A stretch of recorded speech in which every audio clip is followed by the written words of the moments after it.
Hello guys, সবাই কেমন আছেন? আমি একটা নতুন ভিডিও নিয়ে আমার ইউটিউব চ্যানেল পেজে হাজির হয়েছি।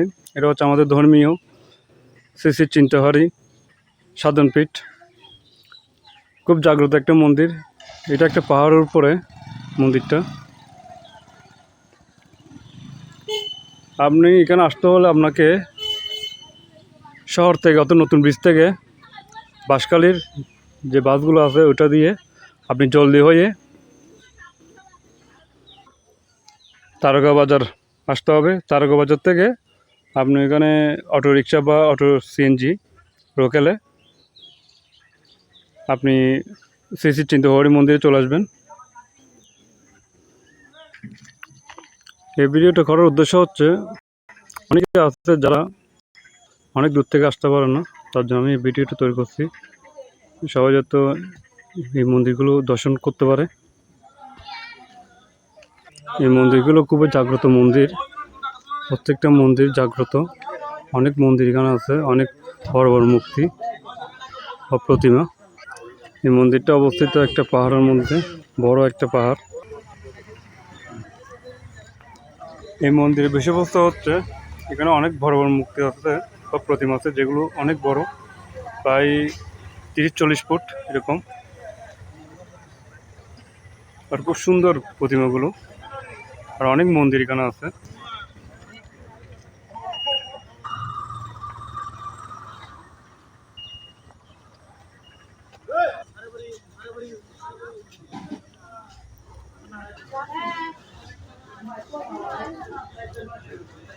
শ্রী শ্রী চিন্তাহারি সাধনপীঠ যোগ্য শ্রম প্রবেশ কক্ষ। আমরা এখন মূল মন্দিরে প্রবেশ করব।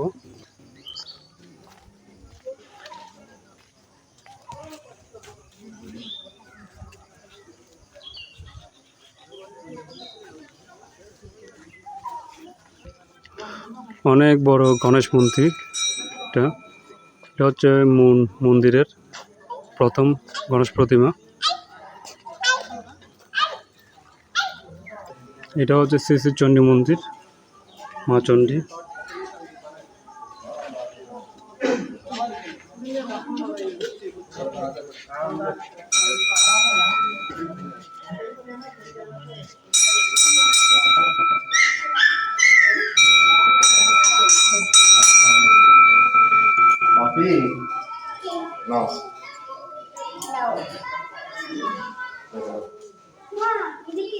এটা হচ্ছে চিন্তাহারি, শ্রী শ্রী চিন্তাহারি বাবা।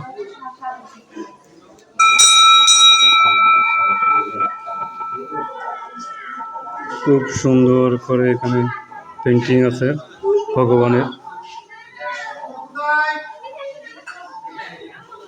সেই অলৌকিক দেবের দেব মহাদেব, সত্যম শিবম সুন্দরম। খুব সুন্দর একজন মহাদেব, সাথে আছে তার নন্দী পরম ভক্ত।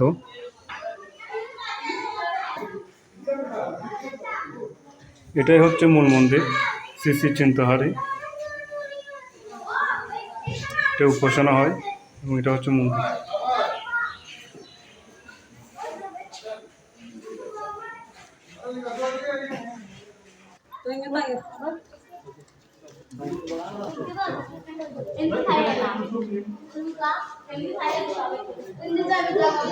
এটা হচ্ছে কলিযুগের সেই শ্রীকৃষ্ণ মন্দির।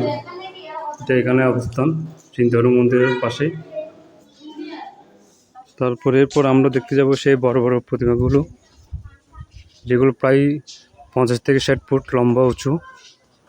এটা হচ্ছে বর্মা প্রতিমা। এই আশেপাশে সব হচ্ছে পাহাড়। পাহাড় অবস্থিত মন্দিরটা।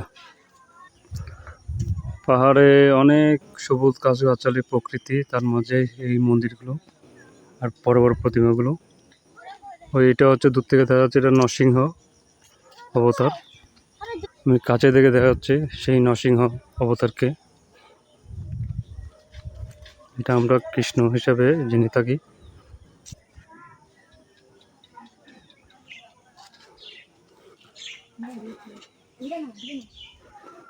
ওই পাহাড়ের নিচে ওখানে আছে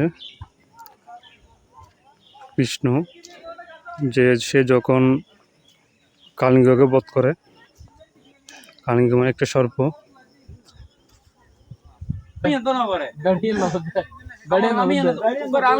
এটাই হচ্ছে কালিঙ্গ বধ করার দৃশ্য, স্বয়ং বাবা শ্রীকৃষ্ণ। এগুলো সব পাহাড়ের মধ্যে, পাহাড়ের নিচে। আর এটা হচ্ছে আমরা যেটা এখন যাচ্ছি সেটা হচ্ছে যে আমাদের কৃষ্ণ জন্মাষ্টমীর যে কাহিনীটা আছে ওটার মধ্যে, যেটাকে পুতনা রাক্ষস বলা হয়, ওটাকে বধ করছিল ভগবান শ্রীকৃষ্ণ।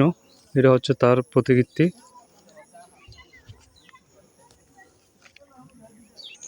আর এই প্রতিমাটা দর্শন করা হচ্ছে যে এটা হচ্ছে আমাদের স্বয়ং বুদ্ধ প্রতিমা। এটা হচ্ছে আমাদের 10 অবতারের মধ্যে যেটা লাস্ট অবতার, বুদ্ধ অবতার। এটা হচ্ছে তার একটা প্রতিমা।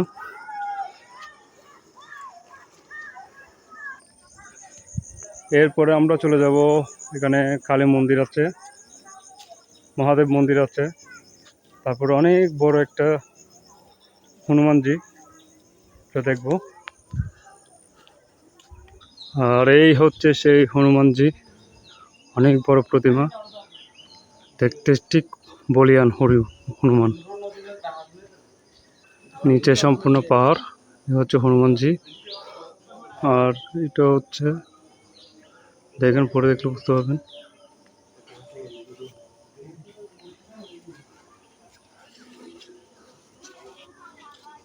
আর এখানে হনুমানজি আর রামায়ণের এখানে একটা কাহিনী, সেটা হচ্ছে যে ত্রেতা যুগের রাম ও রাবণের যখন যুদ্ধ হয় প্রেক্ষাপটে, তখন লক্ষণের শক্তিশাল বিধবার পরে রামের বিলাপ, তার রাম তখন বিলাপ করে। তখন সাধুর আদেশে হনুমানজিকে বলা হয় যে পর্বত থেকে একটা বৃক্ষ আনার জন্য, যেটা লক্ষণকে বাঁচানো যায়। তখন সেই হনুমানজি যখন বৃক্ষটাকে চিনে না, তখন সে পুরো পর্বতটাই তুলে নিয়ে আসে। এই বৃক্ষটা না চেনার কারণে সে পুরো পাহাড়টা তুলে নিয়ে আসে লক্ষণকে বাঁচানোর জন্য রামের আদেশে। আর এটা হচ্ছে সেই ত্রেতা যুগের শিব মন্দির। হর হর মহাদেব, জয় মহাকাল। সত্যম শিবং সুন্দরম, ওম নমঃ শিবায়, ওম নমঃ শিবায়।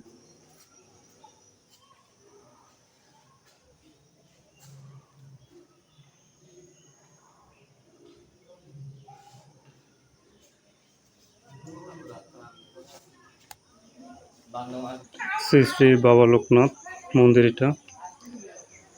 বাবা লোকনাথ হচ্ছে হর হর মহাদেবের পরম একজন ভক্ত।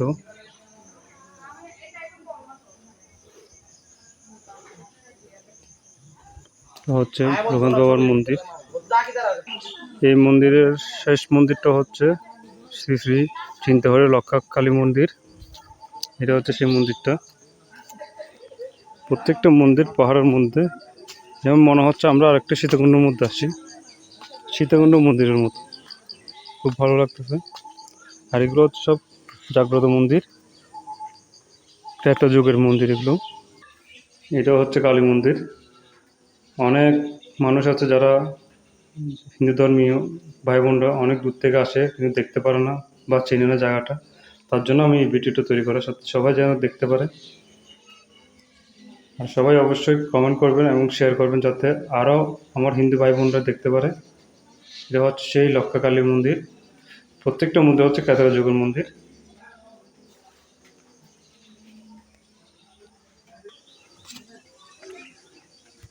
আর সবাই অবশ্যই এই ভিডিওটা লাইক কমেন্ট ও শেয়ার করবে, যাতে আমার হিন্দু ভাই বোনরা সবাই দেখতে পারে, দেশে এবং দেশের বাইরে মন্দিরের। ওকে ভাই, নমস্কার।